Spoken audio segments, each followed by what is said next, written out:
Ceramahnya semua berbentuk pertanyaan. Kalau ada waktu, Bapak Ibu bisa tanya juga.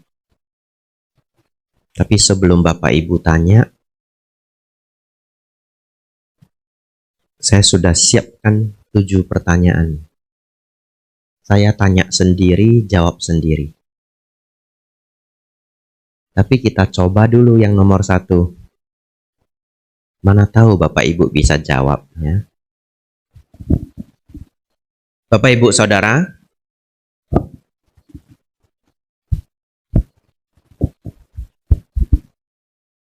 sebelum menjadi biku,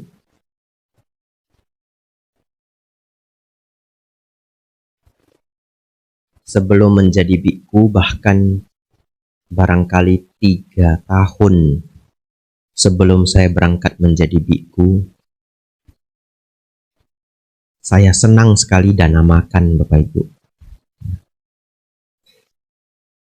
Jadi kalau saya ada di kota Medan, saya usahakan dana pagi, dana siang. Tapi kalau saya sedang di luar kota, tidak ada biku, ya tidak bisa berdana. Kadang saya ganti, saya fungsen ikan. Bapak Ibu Saudara, ketika itu setiap kali saya berdana, saya membuat 2 tekad. Tekad yang pertama, semoga saya bisa lancar menjadi biku. Karena saya tahu ingin menjadi biku itu tantangannya banyak sekali, ya. Bapak Ibu yang mungkin belum pernah lama menjadi samanera atau belum pernah menjadi biku, tidak semudah yang dibayangkan. Bahkan ada umat Buddha yang sudah standby. Rumah sudah dijual, Bapak Ibu Saudara. Mobil sudah dijual. Jangan-jangan tabungan sudah dibagi. Terus berangkat jadi samanera, ingin menjadi biku. Tapi di tengah perjalanan muncul masalah yang besar. Mau tidak mau, tidak jadi menjadi biku. Lalu Bapak Ibu Saudara, tekad yang kedua. Tekad yang kedua yang saya buat adalah semoga setelah menjadi biku, saya selalu bisa mendapatkan guru yang terbaik. Itu tekad setiap berdana dalam hati. 2 itu. Semoga bisa lancar menjadi biku. Semoga selalu bertemu guru-guru yang terbaik dalam hati. Lalu Bapak Ibu Saudara, saat ini saya sudah menjadi samanera dan biku, kita sebut pabajita, hampir 9 tahun. Dan kedua tekad itu benar-benar berbuah. Bapak Ibu Saudara, bahkan dulu saya diajak untuk jadi samanera di Wihara Mendut. Saya tidak tahu kalau di Wihara Mendut itu adalah tempat Sangga Pamokah pimpinan Sangga. Saya benar-benar tidak tahu. Jadi saya beruntung sekali. Begitu masuk, langsung bertemu dengan pimpinan Sangga. Kenapa beruntung, Bante? Ya, namanya dekat sama pimpinan. Kadang-kadang semua jadi gampang. Jangan dibocorin, ya. Kalau kita punya harapan, kita sampaikan ke beliaunya, beliau yes, semua yang dibawa ikut yes toh. Yang penting beliau yes saja, semua yes. Bayangkan ketika saya samanera misalkan, Bante saya perlu kunjungan ke Bali. Lalu beliaunya bilang, oh ya, nanti saya sampaikan ke murid saya di sana. Siapapun murid beliau yang disampaikan, pasti semuanya beres. Betul ya? Tapi saya tidak pilih Bapak Ibu. Karma yang membawa saya di sana. Dan masih tinggal di sana sampai hari ini. Lalu Bapak Ibu, panjang sekali ceritanya, saya skip. Ya. Setelah melewati banyak sekali hal, akhirnya masuk namanya LPS, Lembaga Pendidikan Sangga. Zaman dulu saya harus jadi samanera 2 minggu dulu. Lalu meditasi 3 bulan.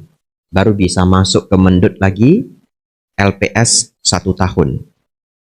Di sana Bapak Ibu, benar-benar karma baik saya berbuah. Pada saat itu, salah satu guru, saya tadi mau menyebut kami, tapi saya baru ingat, saya LPS-nya cuma sendiri. Ya, dan itu hanya satu-satunya kelas sepanjang sejarah STI yang muridnya cuma 1. Pernah terjadi muridnya 1, tapi cuma beberapa bulan. Awalnya muridnya 3. Setelah berjalan lebih dari 6 bulan, lepas. Berjalan lagi, lepas. Sisa 1. Tapi sisa 1 ini ya dia hanya paling 3 bulan kemudian LPS selesai. Jadi di saat itu saya satu-satunya yang muridnya 1. Mungkin ya, ini menjadi sejarah murid yang paling berat di ongkos Bapak Ibu. Nah muridnya 1, gurunya 10. Dan gurunya semua diterbangkan ke Mendut kalau ada pelajaran. Winaya Bante Titayanyo, Suta Bante Damiko. Lalu saya beruntung sekali, saat itu bahasa Pali pertama kali beliaunya ngajar LPS Bante Santacito. Di tahun itu saya mendapatkan guru Bante Santacito. Filosofi Buddhis, guru-gurunya semua luar biasa. Salah satunya Bapak Ibu Saudara, ada seorang guru, yaitu Bante Joti Dhammo Mahatera. Saya senang sekali pelajaran beliau. Senang sekali. Nah, ini mau dilaporin ke beliau boleh ya. Kenapa senang? Karena beliau S3 UGM, Filosofi Barat. Ya, jadi seumur hidup saya itu belum pernah belajar dengan orang yang lulusan S3 UGM. Jadi kalau beliau ngajar itu saya serius sekali. Dan beliau selalu memberi pertanyaan. Dan pertanyaannya sangat sulit. Dijawab apapun salah. Apapun salah. Lalu dikasih petunjuk, baru bisa benar. Ya. Bapak Ibu Saudara, baik. Di antara banyak pertanyaan yang pernah saya dapat, hari ini ingin saya bagi 1. Ya. Coba, ada nggak yang bisa menjawab? Kecuali sudah nonton ceramah saya di provinsi lain ya. Ya, itu namanya ketemu buku kisi-kisi. Begini, dimulai ya. Ini pertanyaan beliau. Bapak Ibu Saudara, di dalam ajaran agama Abrahamik. Apa itu agama Abrahamik? Agama Abrahamik itu adalah agama yang berkembang dari awal mula seseorang, secara sejarahnya itu dari awal mula seseorang yang bernama Abraham. Ya, tapi cerita lengkapnya Bapak Ibu silahkan baca sendiri di internet. Karena saya tidak menguasai histori dari Abraham. Bapak Ibu Saudara, ajaran agama Abrahamik itu adalah agama Yahudi, agama Kristen, dan agama Islam. Baik, ini pelajarannya. Jadi ini kita masuk ke akademik. Nah, apa bedanya akademik? Kalau kita masuk ke akademik, maka membandingkan agama itu adalah bagian dari studi. Bapak Ibu kalau kuliah di UGM ada studi, sekarang namanya diganti, tapi dulu namanya studi perbandingan agama. Ya, jadi kita hari ini suasananya perkuliahan. Baik. Di dalam ajaran agama Abrahamik,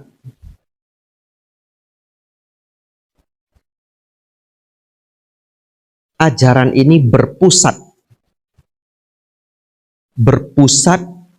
dengan cara berpikir paling mendasar adalah Tuhan. Ya. Artinya apa? Artinya semua kembali kepada Tuhan. Ini adalah core teaching, sumber ajaran utama. Saya beri contoh.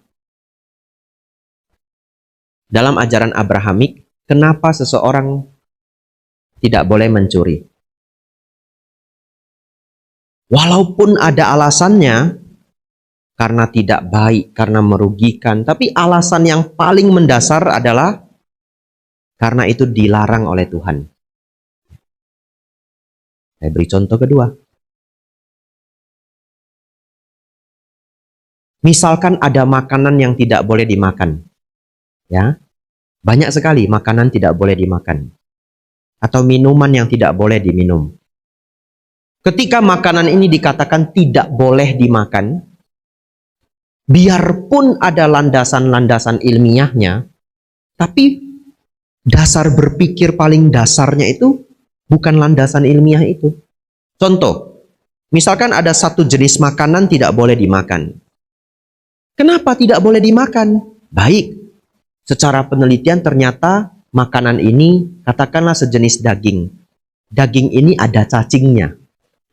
Daging ini tidak menyehatkan, ada parasitnya, sehingga tidak boleh dimakan. Tapi apakah benar itu alasan yang paling mendasar? Bukan. Karena saat ini peternakan sudah sangat maju. Hewan ternak itu diberi obat-obatan yang sangat maju, tidak ada cacing, tidak ada parasit lagi, tidak ada penyakit lagi. Apakah boleh dimakan? Tetap tidak boleh. Oleh karena itu, akhirnya yang paling mendasar adalah tidak boleh dimakan karena dilarang oleh Tuhan. Lanjut, bagaimana dengan yang baik? Yang baik itu misalkan membantu orang atau anak yatim piatu. Membantu anak yatim piatu. Semuanya akan kembali karena itu adalah tindakan yang dipuji oleh Tuhan. Semuanya kembali kepada Tuhan. Ini core teaching dalam ajaran Abrahamik. Baik, siap-siap ya. Lihat jam dulu saya. Siap-siap ya. Yang sudah tahu kisi-kisi, sudah nonton dari video lain, tidak beritahu temannya dulu. Biar temannya putar otak. Biar Anda tahu rasanya dulu saya belajar dengan beliau. Ya. Siap-siap ya. Bapak, Ibu, Saudara, apa yang menjadi core teaching dalam Buddhisme? Sehingga apapun pertanyaannya, dijawab dengan ini benar langsung. Kalau dulu beliau bertanya seperti ini, terus beliaunya nunggu. Beliau bisa nunggu sampai 15 menit. Dan kita boleh jawab berapa kali pun. Kalau salah nanti beliaunya, jawab lagi salah. Ditunggu. Kita berpikir Bapak Ibu. Kadang-kadang dikasih petunjuk, ditambahin petunjuk. Sama aja, dijawab tetap salah. 3 kali petunjuk pun salah juga. Ya, baik. Apa Bapak Ibu the core teaching of Buddhism? Hampir.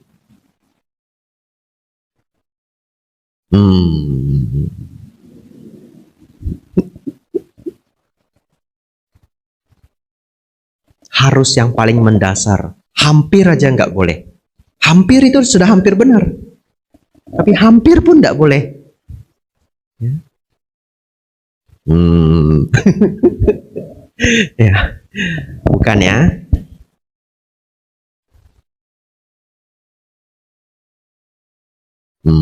Hampir.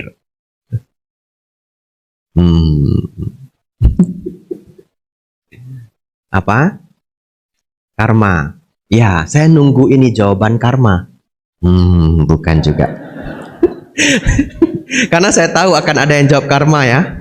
Bukan. Gimana? Itu jawabannya. Ya. Ya, ini kalau jadi murid Bante Joti ini langsung jadi murid kesayangan ini. Segera mendaftar ya. Ya, Pak Baja bulan 7. Ya, masih kuotanya sudah penuh. Tapi kalau berpikir tidak pulang lagi, kita geser-geser kuotanya. Baik, Bapak Ibu Saudara, seperti itulah kelas Bante Joti. Sangat seru. Ditungguin. 15 menit juga ditungguin. Ya. Nah, tapi hari ini saya melawan 200 orang otak gitu. Ini 200 otak ini. Kalau dulu saya 1 otak. Betul ya? Mikir. Kalau bisa benar, beliaunya senang sekali. Susah sekali untuk benar. Bapak Ibu Saudara, ada peserta hari ini pendengar. Ya, murid Dhamma itu sering disebut pendengar, sawaka. Ya, sebabnya tadi saya bilang pendengar gitu, agar Bapak Ibu tidak terkejut. Di Thailand, umat Buddha disebut sawok dari kata sawaka. Ya, artinya pendengar. Nah, Bapak Ibu, jawabannya adalah adosa, aloba, amoha. Tadi ada yang jawab nibana. Hampir. Karena adosa, aloba, amoha itu adalah nibana. Betul ya? Ada yang jawab bebas dari kotoran batin. Hampir. Karena adosa, aloba, amoha itu bebas dari kotoran batin. Tapi kalau belajar dengan beliau harus yang gak bisa lagi dipecah. Ngerti ya? Udah yang paling ground, udah yang paling bawah. Dicari lagi yang lebih bawah, nggak ada. Maklum, S3 filsafat. Ya. Adosa, aloba, amoha. Kita tes ya. Kita tes. Baik. Bante, kenapa ya Bante? Dalam ajaran Sang Buddha kita tidak boleh mencuri. Kalau Bapak Ibu kasih jawaban, mencuri itu ada karma buruknya. Kalau kamu ambil barang orang hari ini, nanti di kehidupan yang akan datang, barang kamu bisa diambil juga. Kamu bisa susah cari nafkah, rezeki bisa kurang. Lalu kalau orangnya menjawab begini, Anda mau bagaimana? Gak apa-apa, nanti baru dipikir. Nah, susahnya hari ini. Nah, susahnya hari ini. Saya ambil dulu, besok saya berdana ke wihara. Nah, mateng kita. Kan katanya air garam, asin ditambah air tawar. Barangnya tak jual dulu. Besok saya berdana ke wihara. Nyicil. 1000. Tidak. Dalam dharma karena begitu Anda mencuri, Anda mengotori batin Anda. Dalam batin muncul keserakahan. Dalam batin, kalau keserakahan muncul akan memicu kemarahan. Dosa, loba, moha akan muncul. Dan awal mencuri 1 kali itu akan jadi 2 kali, akan jadi 3 kali. Kenapa? Keserakahan akan jadi 4 kali, akan jadi 5 kali. Kamu akan hancur. Kenapa? Nanti kamu tidak bisa berfungsi normal lagi. Terpikir di dalam pikiranmu hanya ingin mencuri. Itu adalah awal dari kehancuran. Bisa nggak? Kalau ada orang yang mengatakan, saya mau coba narkoba 1 kali saja. Nggak bisa. 1 kali saja Anda hancur. 1 kali saja Anda akan hancur. Kenapa? Karena adiktif. Akan berulang. Membuat ketagihan. Mencuri itu mengotori batin. Itu jawaban Buddhism yang paling mendasar. Kalau dibahas panjang keburukan-keburukannya. Coba kita pakai pertanyaan yang lucu-lucu. Ya, kita pakai pertanyaan yang lucu-lucu. Saya pernah dapat pertanyaan dari orang barat. Dia tanya, kenapa biku kepalanya harus pelontos, gundul? Ya, orang barat apa aja berani ditanyakan. Betul ya? Apa jawabannya Bapak Ibu? Kalau Anda punya rumus ini, adosa, aloba, amoha, pertanyaan apa aja bisa dijawab. Ini pasti berhubungan dengan adosa, aloba, amoha. Oh, rambut kami itu dicukur sebulan sekali supaya apa? Supaya tidak melekat dengan badan jasmani. Supaya tidak muncul keserakahan, muncul ego. Oh, saya tampan, oh saya masih muda, oh saya masih keren. Itu hilang semua. Kita sedang berlatih mengurangi dosa, loba, moha. Kenapa meditasi Bapak Ibu? Mengurangi dosa loba moha. Kenapa merawat 5 sila? Mengurangi dosa loba moha. Jadi the core teaching of Buddhism adalah adosa, aloba, amoha. Kalau Bapak Ibu, saudara-saudari sudah tahu ini, semua pertanyaan Dhamma bisa dijawab. Ya, nanti setelah ini silahkan daftar jadi para Romo dan Ramani. Ya. Tapi prosesnya tidak gampang. Ya.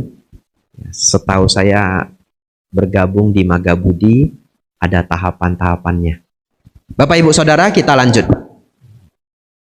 Sudah jam 8 Bapak Ibu. Lanjut ya. Pertanyaan kedua. Menarik ini pertanyaannya. Jika biku hanya diam, bagaimana Dhamma menyebar? Ngerti maksudnya? Ada yang ngerti, ada yang enggak ya? Baik. Bapak Ibu tahu, di dalam winaya seorang biku, kalau seseorang tidak bertanya Dhamma, biku itu tidak memberikan Dhamma. Jadi biku itu tidak punya kebiasaan tiba-tiba memberikan Dhamma. Tidak ada. Saya tidak pernah di airport itu tiba-tiba ketemu bapak-bapak mungkin lagi galau begitu ya. Saya lihat dia sedih, nggak ada teman gitu. Terus saya duduk di sebelahnya, Pak, inilah penderitaan. Bapak sudah lihat kan penderitaan? Itu duka, Pak, duka. Akan saya bantu Anda keluar dari duka. Sial-sial saya ditinju Bapak Ibu ya. Agama Buddha tidak seperti itu ya. Tapi saya pernah duduk di airport, sudah bentuknya seperti ini. Ada loh orang yang tanya saya, Pak, mau tanya Pak, Bapak kenal tidak dengan Tuhan saya? Saya dalam hati berpikir ya, saya sudah kostumnya begini, dia masih berjuang Bapak Ibu. Bapak kenal tidak dengan Tuhan saya?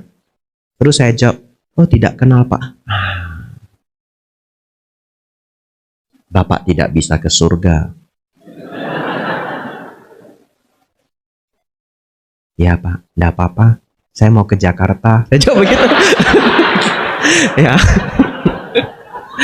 Ya. Tapi akhirnya kami ngobrol, ya. Dia kepengen tahu kenapa ini orang mau jadi biksu gitu. Ya. Jadi Bapak Ibu Saudara, biku itu kan kebanyakan diam kalau tidak ditanya dharma. Jadi kalau Bapak Ibu jemput biku dari airport ke wihara, Anda tidak tanya dharma, bantenya tidak bahas dhamma. Anda jangan bingung. Lah Bante kok nggak bahas dhamma ya? Bante kok malah nanya saya, anaknya ada berapa? Tinggalnya di mana Bu, Pak? Gitu. Kegiatannya sehari-hari apa? Itu karena nunggu ditanya. Baik Bapak Ibu Saudara, jika biku hanya diam, bagaimana Dhamma menyebar?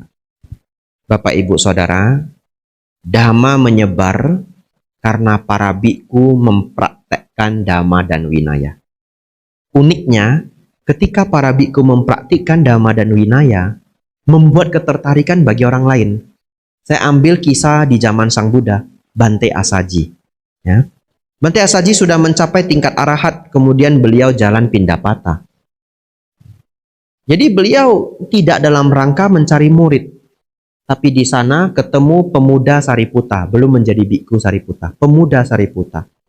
Melihat beliau begitu anggun berjalan, muncul ketertarikan muncul rasa penasaran. Ditanyalah, oh Pertapa, saya melihat Anda begitu anggun. Bolehkah saya tahu Anda belajar apa? Lebih kurang begitu ya. Beliau menjawab, saya belajar Dhamma dari Sang Buddha Gautama. Oh, bolehkah Anda ajarkan saya ajaran yang Anda pelajari? Bante Asaji sudah ditanya saja, belum mau jawab. Beliau menjawab apa? Oh, ajaran beliau begitu mendalam. Sulit untuk saya membahasnya. Lalu pemuda Sariputta minta lagi. ajarkanlah saya walaupun sedikit. Akhirnya Bante Asaji yang saat itu sudah mencapai arahat mengucapkan satu ajaran. Secara singkat, lebih kurang adalah segala sesuatu yang berkondisi adalah tidak kekal. Segala sesuatu yang berkondisi adalah tidak kekal. Kalau di Thailand, saya belajar dulu dalam bahasa Thai, penerjemahannya berbeda kalau di sana. Makanya tadi ketika menerjemahkan saya pakai kata lebih kurang. Kalau di Thailand ituสิ่งใดสิ่งหนึ่งมีความเกิดเป็นธรรมดาสิ่งใดสิ่งหนึ่งมีความดับเป็นธรรมดา Artinya apa? Segala sesuatu secara alamiah memiliki kemunculannya, segala sesuatu secara alamiah memiliki kepadamannya. Begitu ya? Kalau bahasa Thainya nggak benar, Bapak Ibu juga nggak tahu ya. Pasrah saja ya. Ya, Bapak Ibu Saudara, mendengar satu kalimat itu, pemuda Sariputta sangat tergugah dan bahkan mencapai tingkat sotapana. Lalu mencari temannya, pemuda Moggallana, beliau berdua menjadi murid Sang Buddha.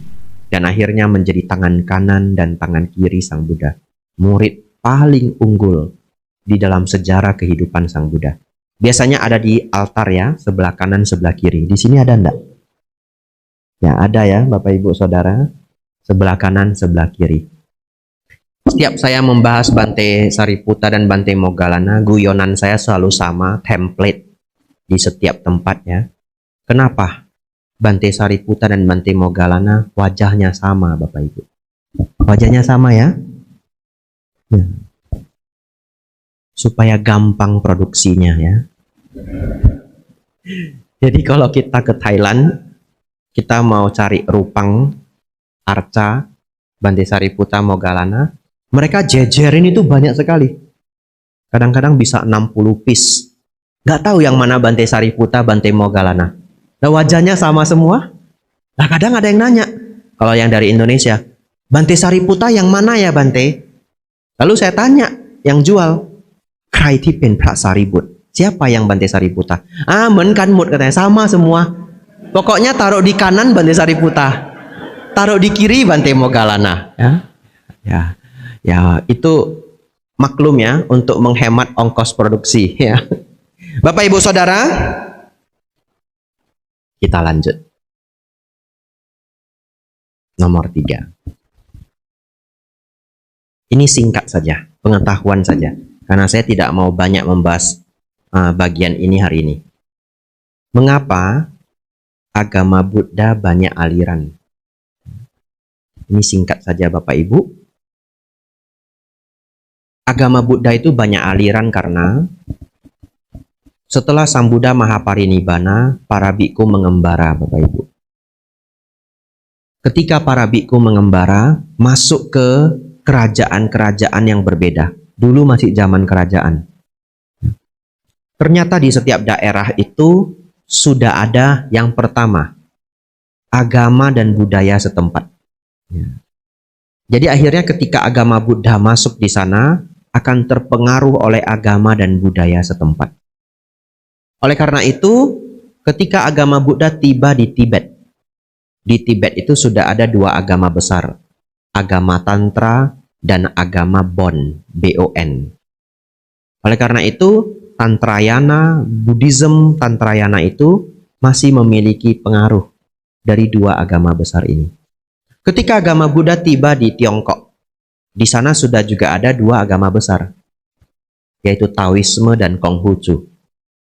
Jadi agama Buddha yang besar di China akhirnya terpengaruh Taoisme dan Konghucu.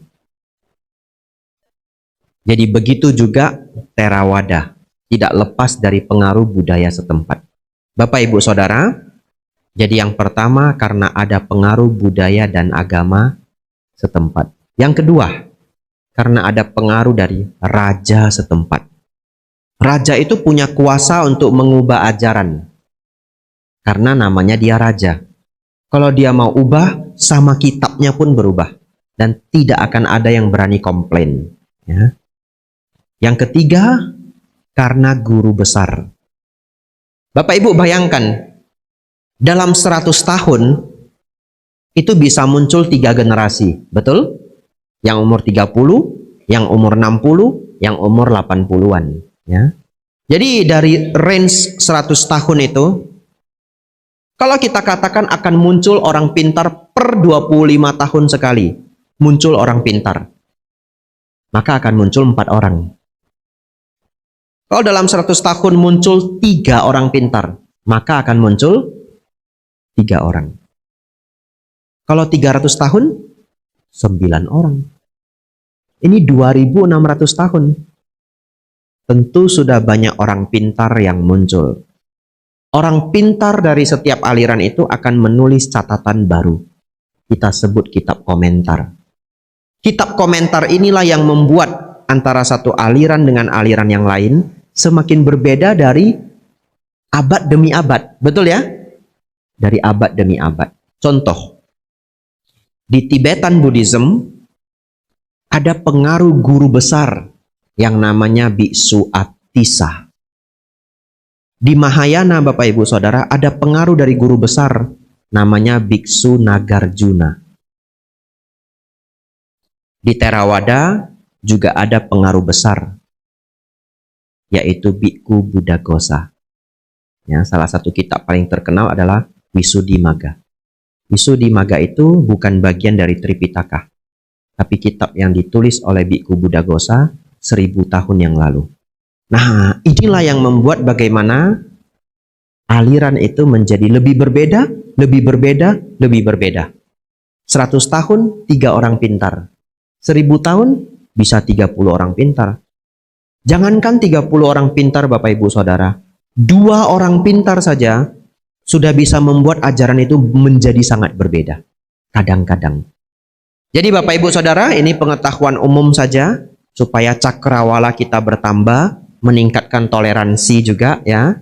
Jadi bahwa ternyata aliran-aliran itu bisa muncul karena budaya dan agama setempat sebelum agama Buddha tiba. Karena pengaruh dari raja setempat. Yang ketiga, pengaruh dari guru-guru besar setiap aliran yang mana muncul di banyak kesempatan di dalam satu abad.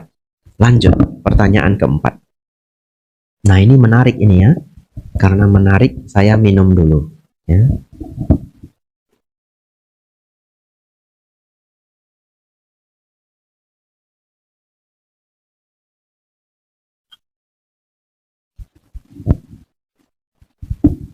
Baik Bapak Ibu Saudara, ini bagian yang menarik. Dulu, Bante Dewadatta itu pernah meminta ke Sang Buddha agar para bikku semuanya vegetarian. Tapi dalam Bante Dewadatta itu meminta itu dalam rangka ingin menjebak Sang Buddha. Karena beliau tahu Sang Buddha pasti tidak akan mengiyakan hal itu. Lalu begitu Sang Buddha tidak mengiyakan, langsung Bikku Dewadatta cerita ke banyak orang, Sang Buddha itu tidak strict. Sudah saya minta untuk vegetarian, beliaunya tidak mau. Tetapi Bapak Ibu Saudara, kenapa Sang Buddha tidak meminta para bikku untuk vegetarian? Ada beberapa alasan. Alasan yang pertama yang saya bahas hari ini. Karena alasan yang kedua itu bisa memakan waktu setengah jam. Ya. Alasan yang pertama saja. Alasan yang pertama adalah agar para bikku bisa mengembara. Alasan kedua apa Bante? Alasan yang kedua, selama daging itu dimakan memenuhi 3 syarat, itu bukan karma buruk. Ya. Tidak melihat makhluk itu dibunuh untuk kita, tidak mendengar makhluk itu dibunuh untuk kita, tidak curiga makhluk itu dibunuh untuk kita. Kita hanya selalu makan benda mati, makhluk yang sudah mati. Tapi itu harus dijelaskan setengah jam. Jadi kalau Bapak Ibu ada yang belum setuju, nggak ngerti Bantenya menjelaskan apa, kan bisa begini, kan bisa begitu. Kan kalau kita nggak pesan, orangnya nggak bunuh, dan yang lainnya. Itu lain kesempatan, ya, setengah jam. Kita kembali ke yang pertama. Karena para biku hidup dari Pindapata, membawa bowl, kemudian berjalan. Kalau di India zaman dulu, para warga itu sudah tahu, kalau ada biku lewat, mereka akan dana makanan. Dan mereka akan berdana apa? Mereka akan berdana apa yang mereka masak. Mereka akan berdana apa yang memang sudah ada di rumah. Jadi orang India zaman dulu itu tidak berdana seperti orang hari ini. Kalau orang hari ini, dananya itu banyak. Bapak Ibu kalau dana nasi goreng pasti satu piring, betul ya? Kalau zaman India dulu mereka hanya berdana 1 sendok. Karena kebetulan di rumah masaknya nasi goreng. Ada biku lewat, mereka bawa. Ambil, cuma kasih 1 sendok. Bantenya jalan lagi. Dengan begitu, umat perumah tangga pun tidak berat untuk mendukung para pertapa. Tapi kalau zaman sekarang bagaimana? Bapak Ibu semangat sekali. Ada Bante datang. Bapak Ibu masak ya. Saya pernah Bapak Ibu di kota Batam.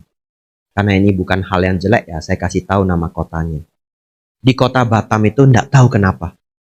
Mungkin di wihara itu jarang kedatangan biku, atau umat di sana memang semangatnya luar biasa. Ketika saya datang Bapak Ibu, saya cuma sendiri. Lalu umatnya dana bakut teh Batam. 1 panci. 1 panci itu. Terus ada yang masak bakso ikan. Nah, di Batam terkenal yang ada ikan-ikannya terkenal. Bakso ikan Bapak Ibu. 1 mangkok. Bukan mangkok kecil tuh. Mangkoknya segini. Yang lebih anehnya, setelah berdana, orangnya pulang semua. Gak ada yang makan. Wah, saya berpikir ini berbeda sekali dengan zaman India dulu ya. Bagaimana saya makan bakut teh 1 panci ini? Bakso ikan 1 panci. Tapi tidak apa-apa ya. Setelah saya selesai makan, ada yang makan juga ya. Beberapa umat pulang, kebanyakan pulang, tapi masih ada karyawan wihara, masih ada keluarga yang menjaga wihara tersebut dan orang-orang lainnya. Biasa makanan di wihara itu tidak tersiakan. Ya, kalau di kota Medan itu makanan banyak sekali, mereka bungkus. Dan mereka bungkusnya cantik. Jadi seperti nasi sayur begitu. Dibagi ke orang-orang. Bapak Ibu Saudara, pertanyaannya. Kalau para biku hidup dari Pindapata, dengan tidak vegetarian, siapapun bisa membagi apa makanan yang ada di rumah. Betul ya? Jadinya tidak memberatkan. Para biku bisa mengembara. Sampai dimanapun tidak khawatir tidak dapat makan. Karena siapapun bisa berdana makan. Setuju Bapak Ibu? Setuju. Agama Buddha menyebar dari India naik ke atas. China, Jepang, Korea, turun ke bawah. Myanmar, Thailand, Laos, Kamboja, turun ke Indonesia. Dulu Indonesia 500 tahun yang lalu hampir Buddhis semua. Terutama Sumatera, Jawa, Sulawesi, dan sebagian Kalimantan. Hampir Buddhis semua. Bapak Ibu Saudara, ada satu hal yang tidak terpikir Bapak Ibu. Bagaimana jika biku itu datang di desa, kota yang baru, tidak pernah ada biku, tidak pernah ada Pindapata. Betul ya?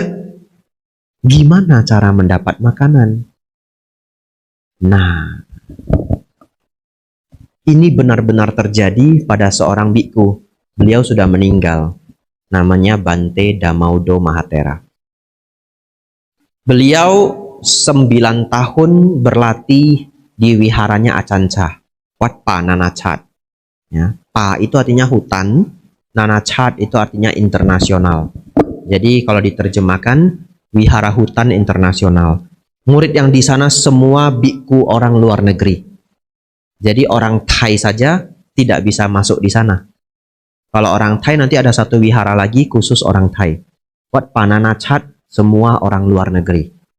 Bapak Ibu Saudara, setelah 9 tahun di sana beliau berlatih, beliau memutuskan untuk pulang ke Malaysia karena beliau melihat tidak ada yang paham dharma yang benar-benar sesuai dengan apa yang diajarkan Sang Buddha di zaman dulu.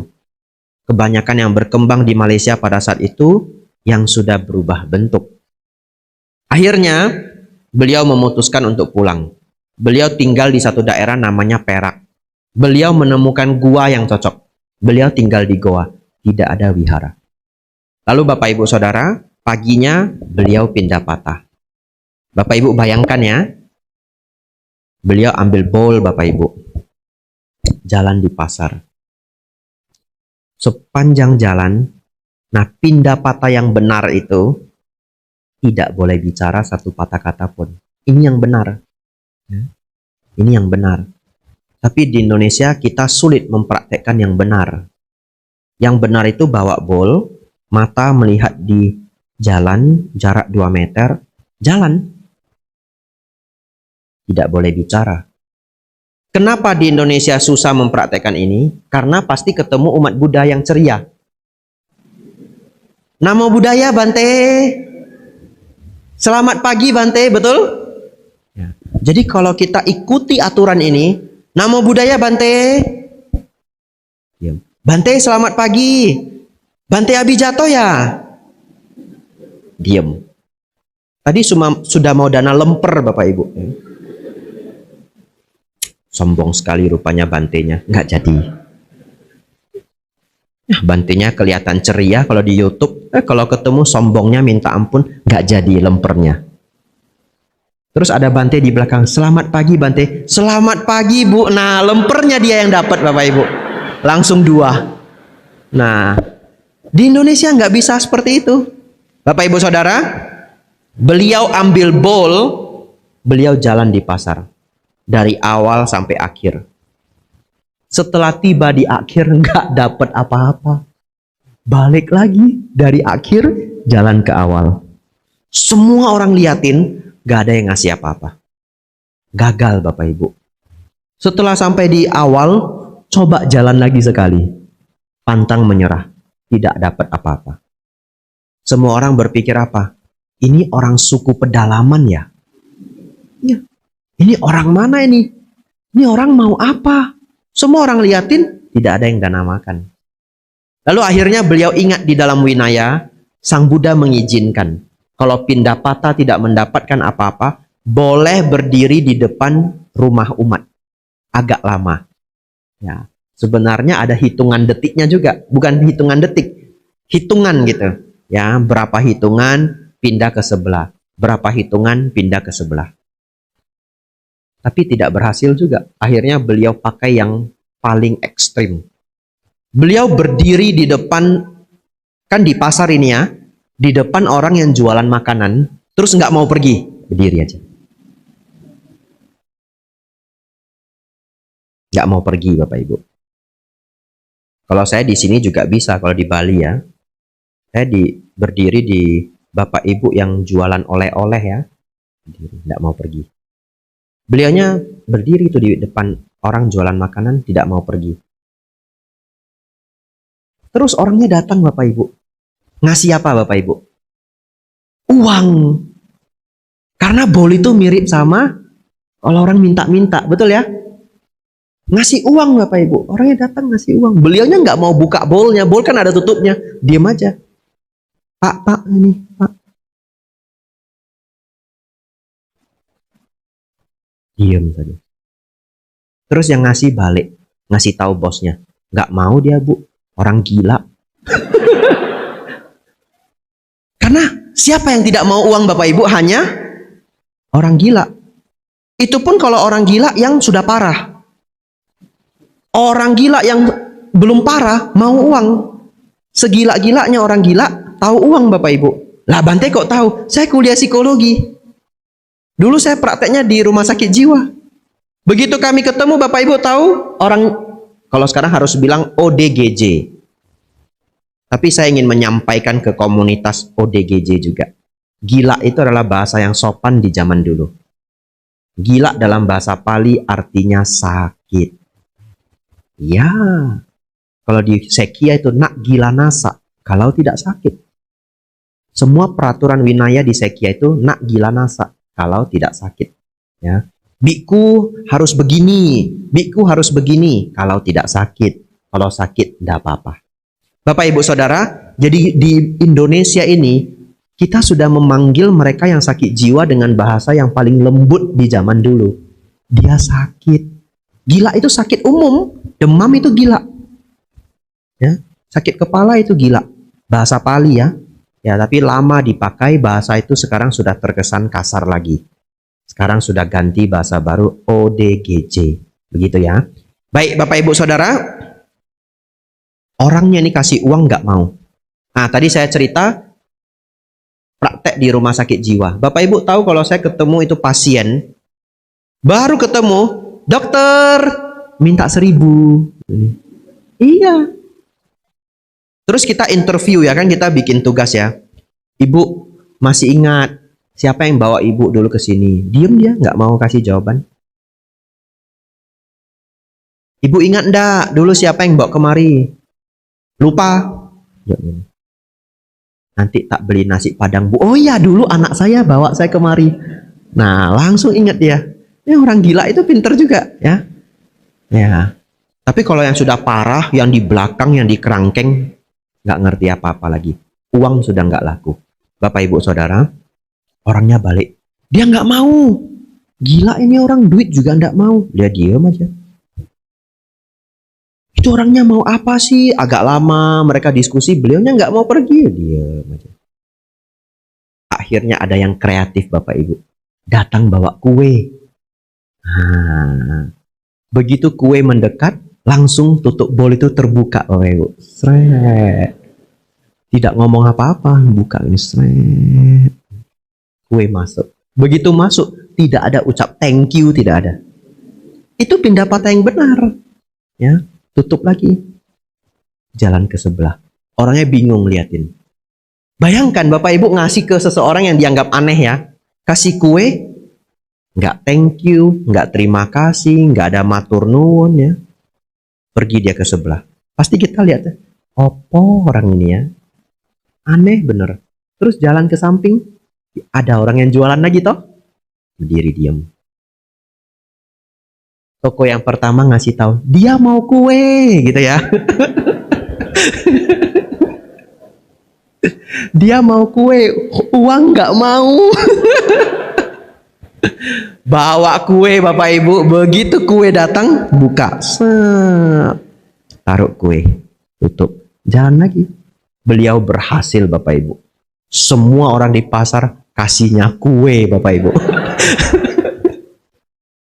Lalu beliau kembali ke goa. Luar biasanya karma baik beliau itu tidak kecil. Ternyata di goa itu nggak ada air. Beliau tampung itu air tetesan gua. Tapi tiba-tiba ada seorang tua, seorang kakek datang ngasih tahu beliau, jangan minum air ini, nanti ginjalmu rusak. Ini air ini banyak mineralnya yang tubuh kita nggak tahan. Saya setiap hari bawakan kamu air. Setiap hari kakek itu bawain air 1 derigen. Luar biasa. Makan ke pasar Bapak Ibu, pindah patah. Seminggu Bapak Ibu Saudara, beliaunya seminggu makan kue. Kalau dilanjutkan ini diabetes Bapak Ibu. Setelah seminggu, ada orang yang tiba-tiba ngikutin beliau sampai ke goa. Ketemulah di goa. Atau orang ini cari beliau. Ketemu di goa. Setelah ketemu baru dia tanya, Anda sebenarnya dari mana? Kenapa pakaiannya begini? Kenapa setiap hari di pasar mintanya cuma kue? Beliau jelaskan, oh saya ini murid Sang Buddha. Belajar Dharma di Thailand. Dharma Sang Buddha masih yang seperti ajaran Sang Buddha di India di zaman dulu. Beliau ceritakan selengkap-lengkapnya, mungkin 1 jam lebih. Lalu orangnya ini jadi tergugah ya. Oh, nah itu Bapak Ibu, seorang biku nunggu untuk ditanya. Dia bisa ngajarkan Dharma. Masuklah orang ini sebagai orang yang belajar pertama di daerah Perak. Begitu orang ini mau pulang, beliaunya cepat-cepat ngasih tahu. Besok kalau saya pindah patah, nggak harus ngasihnya kue. Jual apa, ngasihnya apa, biar nggak terbebani. Oh iya baik. Besok pindah patah Bapak Ibu, nasi lemak, koi tiaw, kari ayam ya. Nah kalau enggak seumur hidup makannya kue, diabetes ya. Nah Bapak Ibu Saudara, menjadi biku itu memang sangat unik. Karena umat itu sangat mendukung biku. Pernah ada seorang bante, saya diceritain, beliaunya cerita, kalau makan selada itu sangat menyehatkan. Lalu beliau memuji-muji selada. Besok makan pagi Bapak Ibu selada semua. Jadi saya kalau mau bahas makanan yang menyehatkan, saya harus hati-hati ya. Kemarin saya diajari umat. Katanya kalau makan kukusan tomat itu sangat menyehatkan. Ya. Jadi kakaknya setiap hari kokonya ya, 2 tomat. Kukusan tomat itu breakfast dia. Sangat baik untuk mencegah prostat, katanya begitu ya. Nah, terus saya mikir, Pak, kalau saya cerita ini di wihara, besok saya makannya tomat kukus semua ya. Ya. Jadi seperti Bante Damaudo memberi pesan tidak harus kue gitu ya. Hari ini saya harus berpesan tidak harus tomat ya. Bapak Ibu Saudara, seperti itulah akhirnya Dharma berkembang. Beliau meninggal sekitar 2 tahunan yang lalu dan menjadi salah satu guru sangat senior di Malaysia. Ya, kalau di Indonesia paling senior kita langsung sudah mengingat Bante Panyawaro Mahathera. Mereka yang di Malaysia paling senior, mereka langsung sudah ingat Bante Sri Kadamananda dan Bante Damaudo Mahathera. Bapak Ibu Saudara, kita lanjutkan. Terakhir ya, sudah 8.30. Belum 7 Bapak Ibu, cuma 4 ini. Tapi kalau di Thailand, kita ujian Dhamma itu pertanyaannya 7. Jawabnya cukup 5. Ya, dari 7 dipilih 5. Baik, saya akan tutup dengan pertanyaan kelima karena berhubungan dengan topik saya. Brahma Wihara dan kesucian. Kesucian sudah kita bahas kemarin. Jadi yang tidak ikut kemarin nanti nonton ceramahnya via online. Ini pertanyaan terakhir, setelah itu Bapak Ibu silahkan bertanya. Bagaimana seseorang disebut spiritualnya tinggi? Kalau kemarin kita belajar, seseorang disebut suci itu karena dosa loba mohanya sudah menurun, tinggal sedikit atau sudah lenyap. Betul Bapak Ibu? Baik. Bagaimana seseorang dikatakan spiritualnya tinggi? Silakan Bapak Ibu hafal. Tidak banyak saya jelaskan. Ini singkat saja. Tapi saya ingin Bapak Ibu ingat 7 ini sampai waktu yang panjang. Karena ini penting. Inilah yang disebut spiritualnya tinggi. Spiritual itu tinggi kalau karakternya adosa, alobha, amoha. Kemarahannya sedikit, keserakahan sedikit, ego, kesombongan sedikit, atau bahkan sudah lenyap. 4 lagi, punya meta, karuna, mudita, upekha. Orang yang spiritualnya tinggi, Anda boleh lihat dia mau dari agama apapun. Kalau tidak memenuhi 7 kriteria ini, sulit bagi kita mengatakan dia spiritualnya tinggi. Tapi kalau Bapak Ibu ketemu orang yang spiritualnya tinggi dari ajaran apapun, perhatikan saja, sifatnya itu mirip. Sifatnya apa? Adosa, alobha, amoha, meta, karuna, mudita, upekha.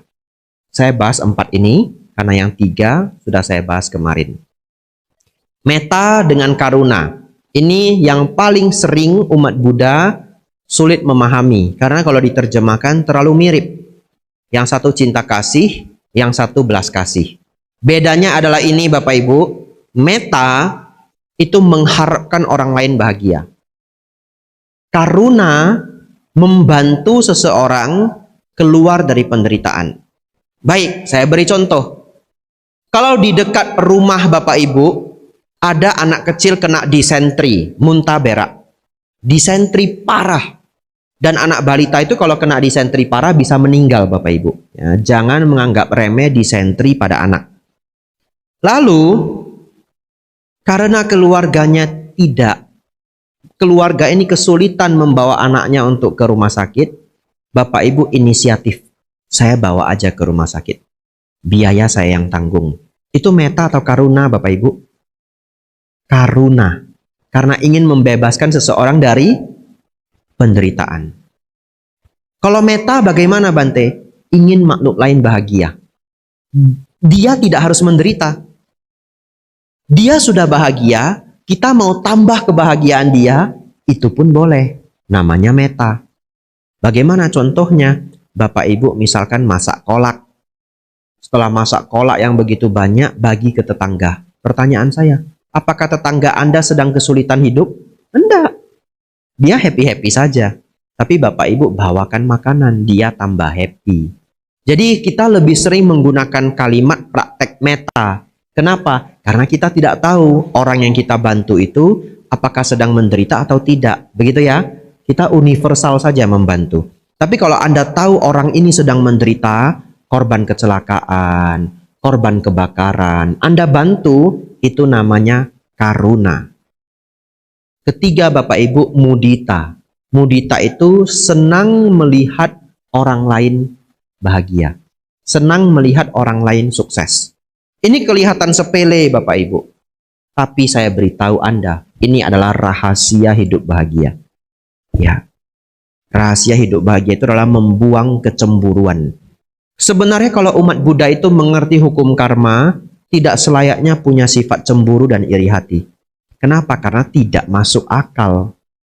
Tidak masuk akal. Apa maksudnya tidak masuk akal? Kalau hari ini rumahnya 2 kali lebih besar dari rumah kita, mobilnya 3 kali lebih mahal dari mobil kita, bukankah itu adalah buah karma baik dia sendiri? Betul? Apakah dia tidak berjuang untuk memupuk karma baik di kehidupan lampau? Berjuang. Lampau itu tidak harus kelahiran yang dulu. Setahun yang lalu juga lampau. 10 tahun yang lalu juga lampau. Bante, wong dia lahir saja keluarganya sudah suge, sudah kaya, yaitu berarti karma baik kehidupan kelahiran sebelumnya. Tetapi kalau kita mengerti hukum karma, tidak masuk akal kita itu punya sifat iri hati.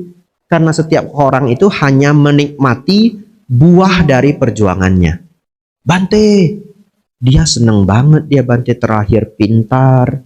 Dia belajar 3 jam saja nilainya sudah 9. Saya belajar Bante sudah 5 hari, nilainya 6,5.